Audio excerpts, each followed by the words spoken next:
Well, hello. It's been a very interesting um, few days. Very interesting few days, and I am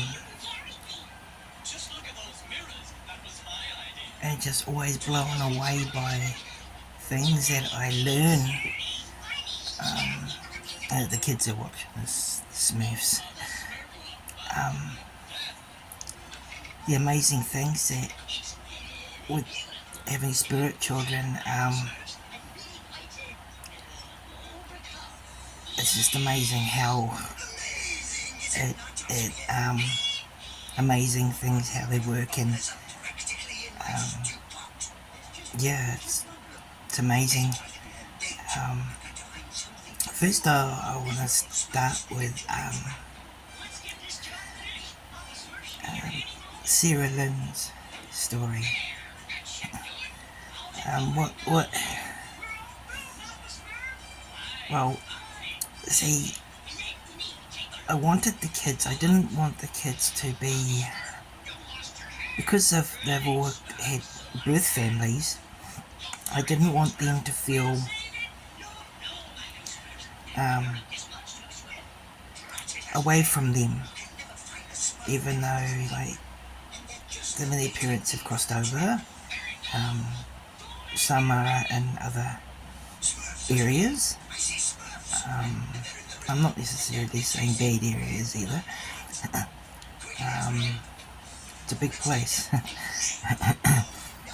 And so Daniel has seen his parents and has given me the okay. Yep, no, you can look after our boy. George has seen his parents, and his parents said it's okay if he stays here in this family because he's so young. He was so young when he passed away. So, and Aiden Aiden was Daniel's stillborn brother. So he's a spirit. He never actually suffered a death. He kind of just wasn't he hit the vessel was there, but he wasn't in it. Sarah Lynn has even named her doll. I asked Michelle if Sarah Lynn had a name for her doll, and she said yes, she calls him Buddy. So it's so cute that she's got a doll. Jimmy's got an amazing story, and I want to tell you his story too. Well, I've wanted Sarah Lynn to connect with her father for a long time because I know her dad has passed away. Passed away when she was a little girl, before she'd passed away. And thought, well, get it sorted out. And Michelle lives in America. She's awesome. She lives in Chicago, Ohio, and she's a very gifted person. She's one of these people who can actually go into different realms and communicate with people. She helps people. She pretty much, that's all she does is she helps people. Of course she doesn't do it for free because she's got to live, so she's like, but if I lived in America, it'd be so cheap, things are so cheap, but with the money exchange, oh man, it's a pain in the butt, but her prices are so good, and she always gives me an awesome deal, a wonderful, great deal, because she is very invested with the children as well. She loves them very much. And, well, so I thought, what about Swoop's family? I wonder so I asked if she could find Swoop's family and Sarah Lynn's dad. She knows where Swoop's family are, where they are. They're on a realm. and she's not there, but she's found Sarah Lynn's dad, and Sarah Lynn has had a catch up with him. And I, when I, before Michelle had, well, I think, yeah, before it was that she did it, I said to the kids, I said, Sarah Lynn, when you meet your dad, could you please set off your violin, or Jimmy, can you set off Ernie? And I never heard anything. And I was like, So I had a chat to Michelle, and I said, have you found him yet? She goes, yes, I found him, and kind of, that was about it. And then because it was really wrecking my mind, and I said to Jim, I said, I had a chat with Michelle again, and I said, so have they had a meeting? She goes, they sure did, they had a meeting, and it was really nice. And she was so happy, and so was your dad, and I thought that's amazing. And I said to Jim, I said, Jimmy, if Sarah Lynn really, really loved her meeting with her dad, can you set Ernie off? And he set Ernie off today, and I'd asked this morning if he could do it, and he set him off. Just one, I feel great. But that's, and like Ernie has been quiet for a few days now. So Ernie will only make that noise if intervened, through me moving him, which I don't. I was leaving there most of the time, all the time really. And Jimmy. So Jimmy let me know, yes, and I was like, wow, that's so cool. And I said to Michelle, I said, does she want to go with her dad? And she, because I was thinking, hey, I can't hold her back. If Michelle had said yes, she does, she wants to be with her dad, I'd have, just have, yeah, it would break my heart, but that's just how it is.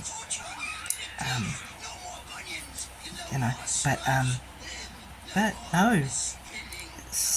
Michelle said no. She wants to stay, and I was like so stoked.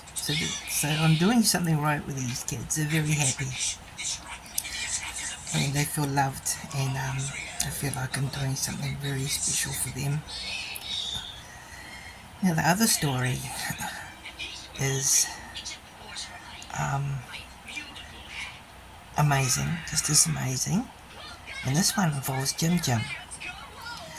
When Jimmy was, well, every month the children, except for baby Aiden, because he never suffered death. The other children all have healing, because they're spirits. They require spiritual healing for their trauma, because they died, and that can be quite impacting.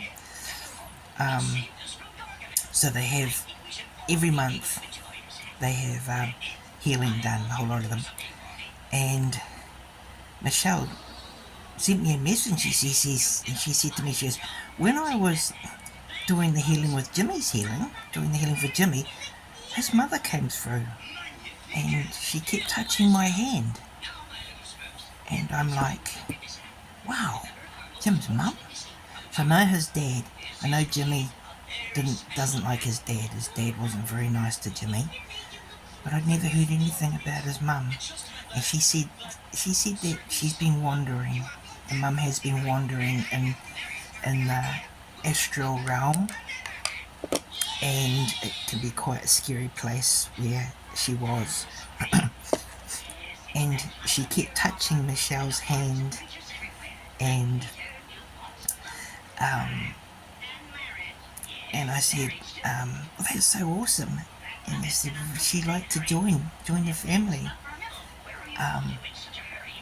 because I because I've wanted to find a mama for the children. I've wanted to find a mum for the kids, a mama, someone that they can communicate with, like like if I was like Michelle, yeah, I could be a real, you know, with the kids and all that. I could just talk one on one with them.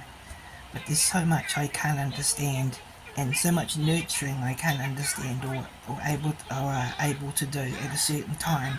Like if one of the babies might be upset and the kids could be upset. I don't know, you know. So they have a mama. Jim's mum has joined the family, and she has for her because they like to have something they can join to, something physical they can join to. It's like a anchor type thing for them. Wind chimes. She's got a beautiful set of wind chimes, and she loves sparkling water, and she loves fruit. So it's just so good having Jim's mum. And I said, Jim, are you happy mum's here? And he just sat her in the office. It was like, I feel great, I feel great, I feel great. And it's amazing. And like in my room, I've got so many spirits in this room, and none of them are haunting this room. You know what I mean? Stuff isn't flying around and all that kind of thing. With the Ernie thing is when Ernie sets off thing, it's to let me know that he's happy.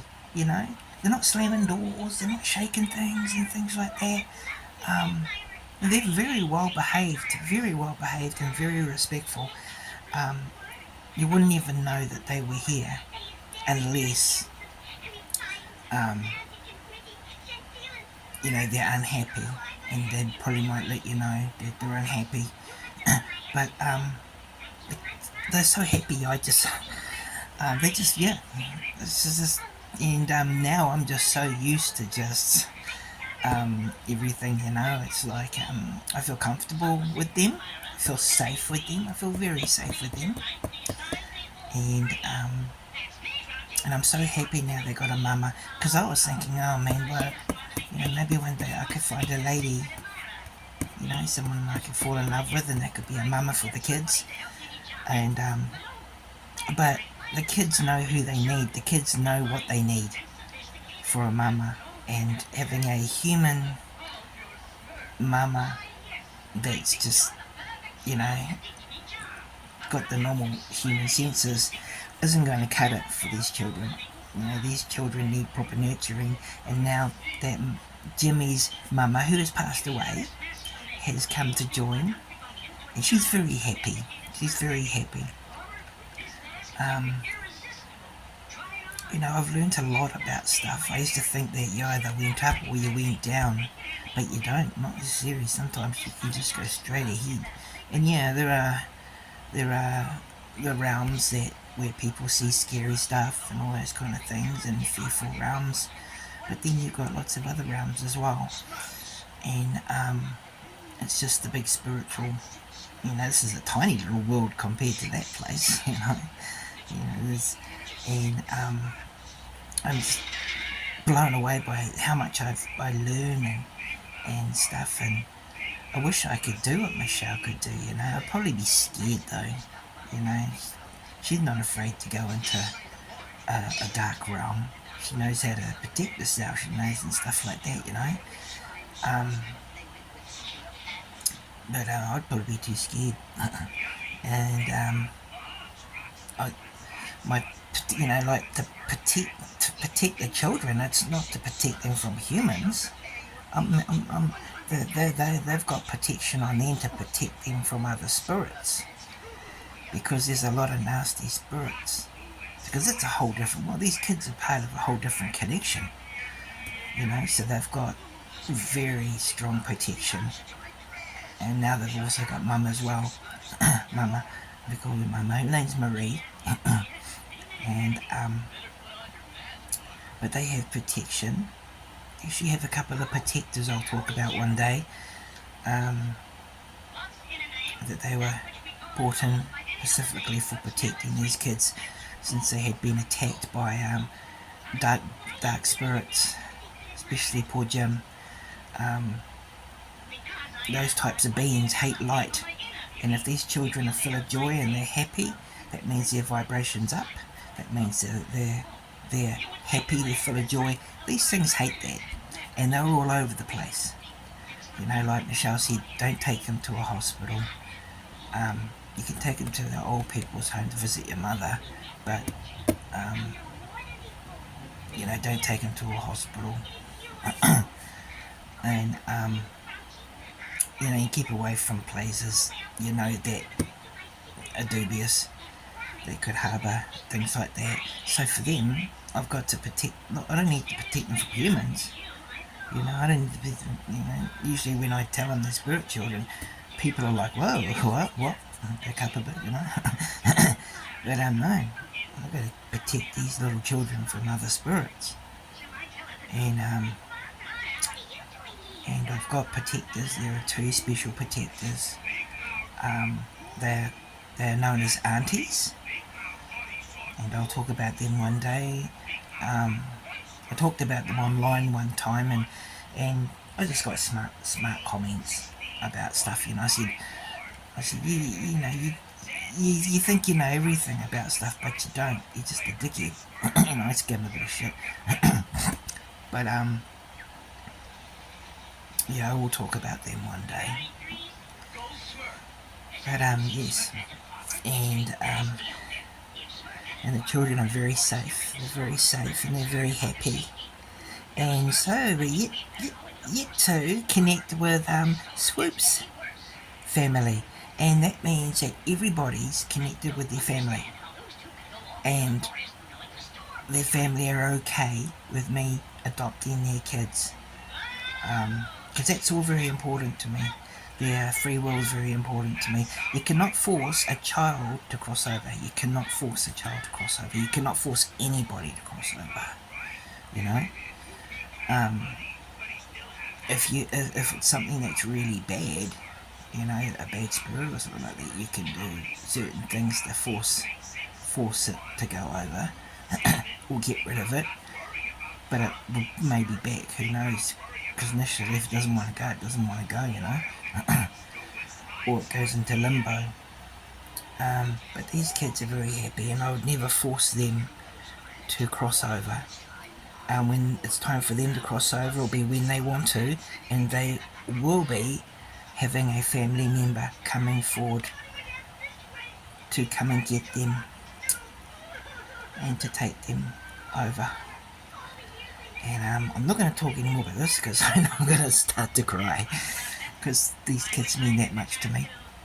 So that's a little update. We got Christmas coming up. I'm taking the children to the beach on Christmas Day. We're going out on Monday to get all the goodies. I've got their presents wrapped. We're getting the birthday card, and we're getting all their yummies, their little Christmas dinners, their Christmas puddings, and yeah, these kids get everything I can. You know, the birthdays, the lot. That's why you'll see them in the videos and stuff. It's not me just sitting there having a tea party with my dolls. No, it's actually giving these kids a birthday, because I know their birth dates, and it's celebrating their birthdays. They lost their lives very young, and I'm doing the best I can to give them something back from that, because these kids are eternal and they're going to live forever. They're the same age because they're still here, you know, and they enjoy it. Like the kids are watching the Smurfs at the moment. They love the Smurfs. They love the Rugrats, the Smurfs, Peppa Pig. Oh, you name it, Scooby Doo. They love all those kind of things, because that's who they were when they were kids. They're children. You know, they still are children. These children will always be the ages. When I'm an old man, I'm 90 years old. These children will still be little kids. They'll still be the same. So, which is kind of good, because I'm already setting a pattern to how they have their birthdays and stuff like that. You know, I'm not having to worry about what kind of presents am I going to get and stuff like that. Yeah, I'm in the set mind of, and when I looked after Lucia and Kobe, I was in that same set as well, looking after, you know, what they wanted. You know, young presents for young people. Adults, it's a bit harder, and the price can be a bit more. But yeah. So the kids are fine. They're all excited about Christmas, and we'll do a little video on Christmas and film them. And yes, so I got an Ernie today, and that was an answer from Jim to say that Sarah Lynn was happy. So I'm very happy, you know.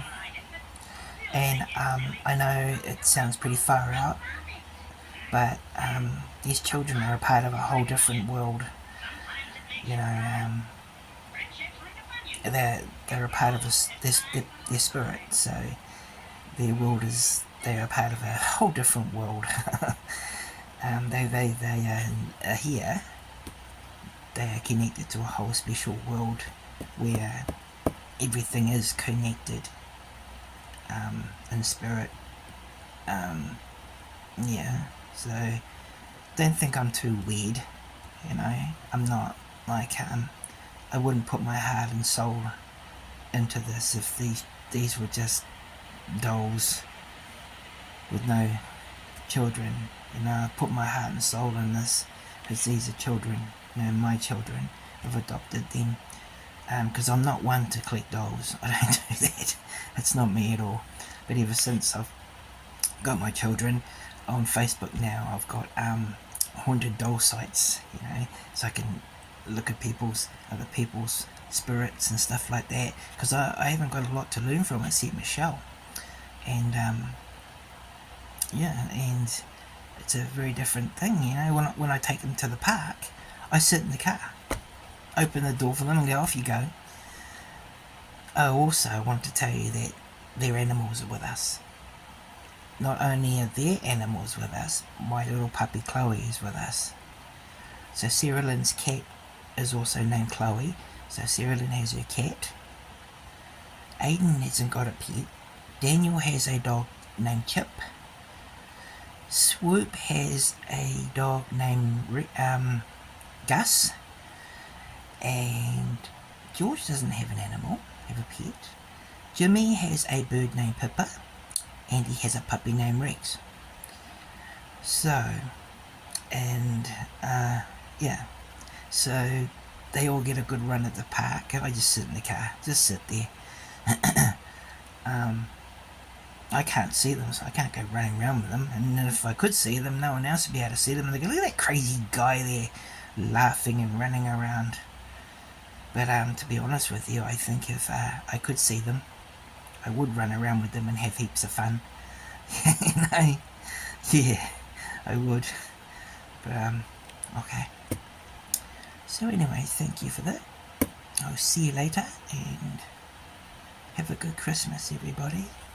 And bless you heaps.